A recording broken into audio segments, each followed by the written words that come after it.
Mama restu, rencana pernikahan Gading dan Medina terancam batal. Kisah asmara Gading Martin dan Medina Dina sepertinya tak semulus dan seindah negeri dongeng. Ya, Gading yang disebut-sebut akan segera melepas masa dudanya awal tahun depan nanti, sepertinya kesulitan untuk menghidupkan dongeng cinta dengan akhir penuh bahagia. Sudah bertahun-tahun bersama, saling nyaman, bahkan sama-sama serius ingin berumah tangga. Tetapi kenyataannya, perjalanan cinta antara Gading dan Medina penuh rintangan dan berliku tajam. Tapi emang baik-baik. Tapi emang benar Pak Gading. Berteman baik. Kalaupun sampai terjadi ada pernikahan, sebenarnya ini pernikahan yang sifatnya juga akan sangat private, tapi pernikahannya juga mungkin tidak akan diekspos karena ya tadi itu. Sepertinya sih salah satunya akan berpindah. Gading memang telah mengenalkan Medina dengan orang terdekatnya, termasuk Giselle, Roy Martin, bahkan Gempi. Namun justru berbanding terbalik dengan Medina. Meskipun umbar kemesraan dan pergi liburan bersama-sama, kabarnya hingga kini Medina masih belum pernah sekalipun mengenalkan Gading pada keluarganya, lantaran perbedaan keyakinan yang membuat orang tuanya belum dapat merestuinya. Kalau kita forward-forwardan aja, ambil ketawa-ketawa. No. Kalau orang tua kita ketemu tuh kayaknya udah pertemuan keluarga gitu. Enggak juga, kayak sama aja kayak Andika ketemu bokap gue gitu. Sama. Nah, kalau saya sih udah kebal. Saya kira dia baru sibuk dengan pekerjaan-pekerjaannya. Sementara itu soal pacarnya saya juga belum tahu siapa. Tapi boleh ditanyakan langsung ke Gading. Saya bukan juru bicara Gading. Padahal Gading sudah mulai menyiapkan masa depan bersama Medina dengan sibuk melebarkan bisnis kulinernya. Di tengah Gading sudah mulai sepi job berakting. Kalau sebagai orang yang di depan layarnya kan ada waktunya juga gitu. Makin kesini yang muda-muda makin banyak, yang makin pintar makin banyak. Ya kalau kita nggak buka keran-keran lain dalam kehidupan kita pemasukan nunggu di calling doang berarti kan. Nanti kalau misalnya nggak ada callingan nggak ada pemasukan. Jadi Tak ingin berlarut dalam kegalauan, Gading lebih memilih merencanakan liburan Natal dan Tahun Baru bersama Giselle dan Gempi di negeri Gingseng. Lantas benarkah perjalanan ke Korea tahun ini tanpa kehadiran Medina? beda. Bingung kan tuh. Pokoknya tolong doain saya dan keluarga saya yang baik-baik aja. Amin. Nanti ke depan kan kita nggak tahu.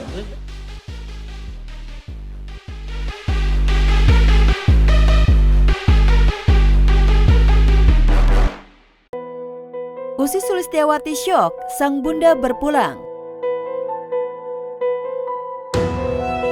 Kabar duka datang dari Usi Sulistiawati. Selasa pagi, sang mama tercinta, Nila Rosita berpulang setelah sebulan dirawat di rumah sakit akibat penyakit gagal ginjal. Almarhumah langsung dimakamkan di TPU Jeruk Purut.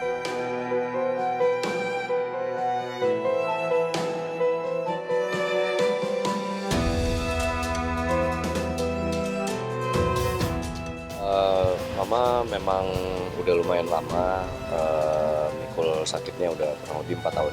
Memang sebelum beliau wafat, ada di rumah sakit karena kondisinya memang kembali lagi nggak stabil gitu karena penyakit ginjal yang udah lama dialami. Tadi pagi posisinya semua masih di rumah, benar-benar pas mau berangkat tiba-tiba dapat telepon harus ke rumah sakit karena kondisinya tiba-tiba drop. Nggak lama kemudian pas kita di jalan dikabarin mama udah wafat.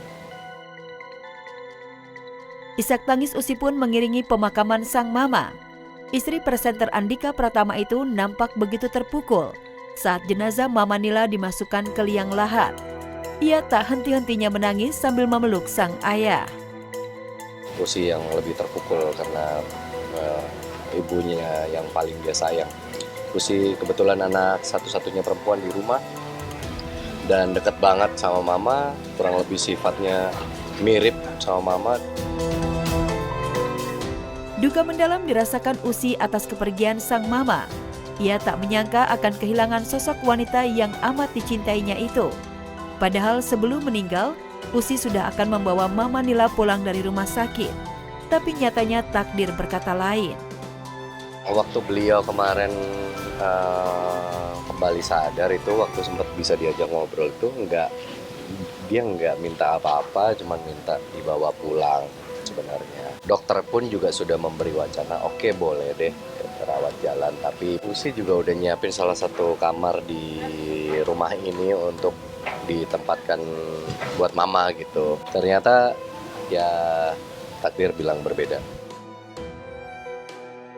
Rasa kehilangan juga dirasakan Andika Pratama yang ikut mengantarkan almarhumah mama mertua sampai ke liang lahat.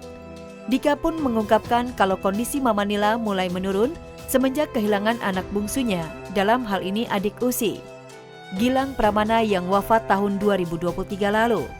Bahkan sebelum wafat, beliau berpesan untuk dimakamkan tak jauh dari putra bungsunya itu. Almarhum Gilang itu memang salah satu yang paling dekat, anak yang paling dekat sama mama. Makanya mama waktu Gilang pergi itu terpukulnya luar biasa. Mulai dari situ memang naik turunnya kondisinya mama. Makanya pesannya cuma itu doang. Pas beliau lagi sadar tuh, kalau tiba-tiba mama meninggal, mama nggak pengen jauh-jauh dari Gilang. Makanya karena tadi kita ngecek di TPU-nya kondisinya tidak memungkinkan bersebelahan, jadi kita tanya mungkin nggak kalau misalnya dijadiin satu gitu. Itu bapak yang pengen gitu, dan akhirnya ternyata diwujudin di tempat yang di lubang yang sama.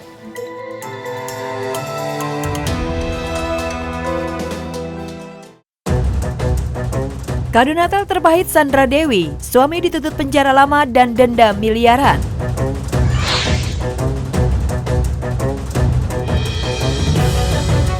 Rumah tangga Sandra Dewi terguncang. Tuntutan 12 tahun penjara dan lengkap dengan denda 1 miliar serta harus mengembalikan kerugian negara sebesar 210 miliar rupiah Senin malam lalu benar-benar jadi pukulan telak bagi Sandra Dewi. Harvey yang semula tenang memasuki ruang sidang pengadilan Jakarta Pusat tiba-tiba bermuram durja keluar bungkam tanpa sepatah kata. 2. Menjatuhkan pidana kepada terdakwa Harvey Muiz dalam pidana penjara selama 12 tahun. 3. Menghukum terdakwa membayar denda sebesar 1 miliar rupiah. Mengembalikan terdakwa membayar uang pengganti sebesar 210 miliar rupiah.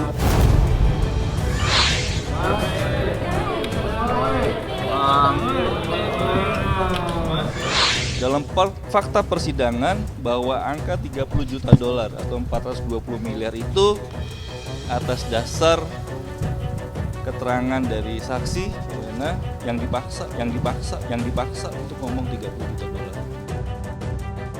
Ya, setelah sejumlah aset dan rekening habis disita, Harvey Muiz yang dituntut denda 1 miliar dan wajib mengembalikan kerugian negara 210 miliar benar-benar jadi ujian maha berat bagi Sandra Dewi.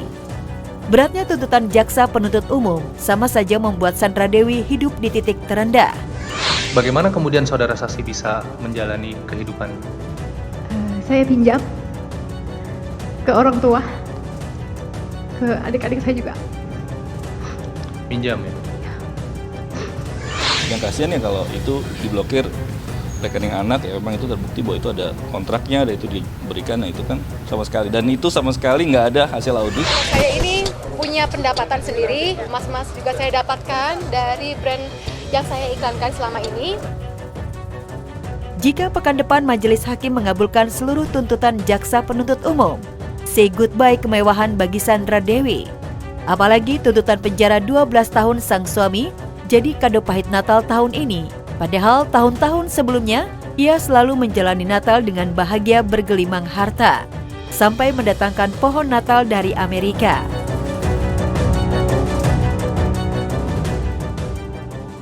Kini segala kemewahan sirna, seiring suami mendekam di balik penjara, memaksa Sandra Dewi dan keluarga melewati Natal tahun ini secara sederhana, tanpa suami dan kemewahan seperti tahun-tahun sebelumnya.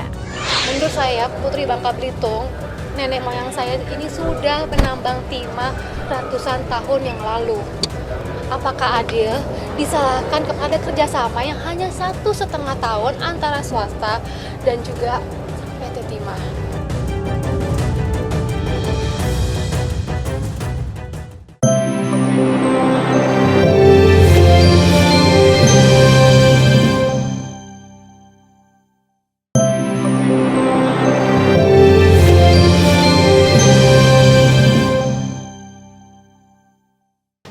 Pancing permusuhan lagi, Dena Devanka sindir Ijong pelit. Baru-baru ini aktor Jonathan Frizzy alias Ijong dan mantan istrinya Dena Devanka menghadapi cobaan hidup. 3 anak mereka sakit berbarengan dan menjalani perawatan di rumah sakit selama 3 hari. Zoe Joanna Frizzy menderita demam dan infeksi usus. Sedangkan 2 putranya, Zack Jaden Frizzy Simanjuntak dan Zain Jordan Frizzy Simanjuntak menjalani operasi amandel. Semoga Abang Zack cepat pemulihannya, semoga berjalan dengan lancar operasinya. Ya, bismillah. Abangnya. Mau apa? Mau es krim apa langsung minta, bilang sekarang. Jadi nanti habis operasi udah ada es krimnya. Kalau anak mau nyemilin es batu, iya. Hah? Enak. Aduh. Kak Zoe udah sehat, udah janjinya mau makan yang sehat. Sakitnya 3 anak mereka secara berbarengan malah memancing permusuhan lagi bagi Ijong dan Dena. Dena yang kecewa dan kesal membuat status bernada sindiran kepada seseorang pada akun media sosialnya yang diduga kuat adalah Ijong. Karena dari informasi yang kami peroleh, saat anaknya sakit dan dirawat berbarengan di rumah sakit selama 3 hari, Ijong tidak menjenguk serta tidak membayari biaya perawatan anak-anaknya. Gak usah berharap dari siapapun. Buat yang gak peduli lagi, jauh-jauh deh. We don't need you anymore. Netizen pun ada yang ikut memanas-manasi sindiran Dena dengan menyebut Ijong sibuk pacaran dan tidak peduli lagi kepada 3 anaknya. Meski disindir pelit dan tidak peduli lagi kepada 3 anaknya oleh mantan istri, Ijong belum menunjukkan reaksi. Aktor yang tengah dekat dengan Ririn Dwi Ariyanti itu sepertinya tidak terpancing oleh provokasi berupa sindiran yang dilontarkan Dena. Ya kan teman-teman udah tahu sendiri lah pokoknya gitu loh. Pokoknya apa yang aku omongin selama ini kan ya sesuai dengan fakta dan apa yang terjadi sama aku aja.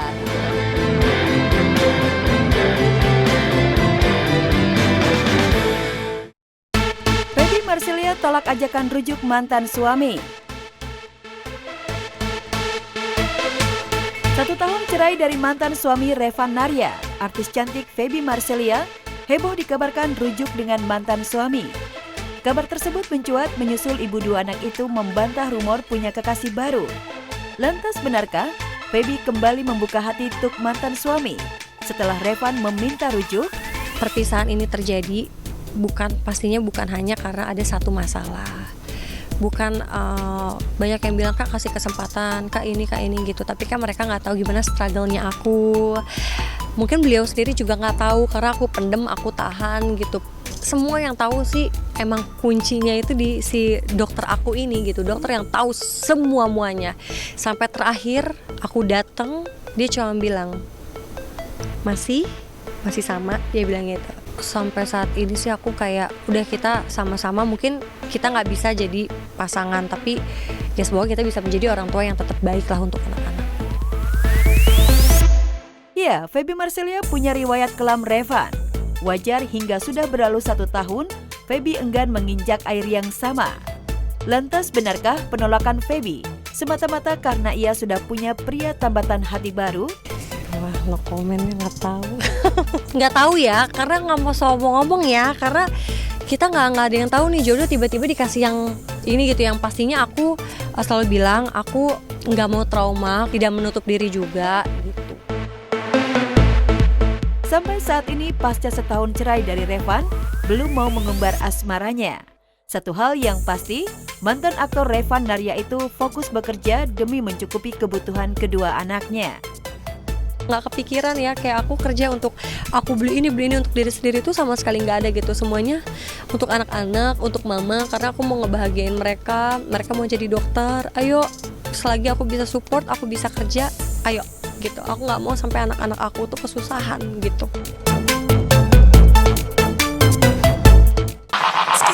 Berburu tiket 3 besar, 4 kontestan KDI 2024 siap bersaing sengit. KDI 2024 tinggal menyisakan 4 kontestan lagi.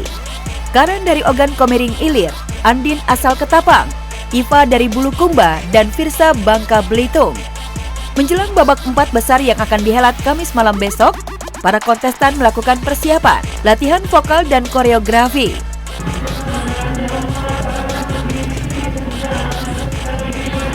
Alhamdulillah, sangat melelahkan ya guys, tapi enak banget.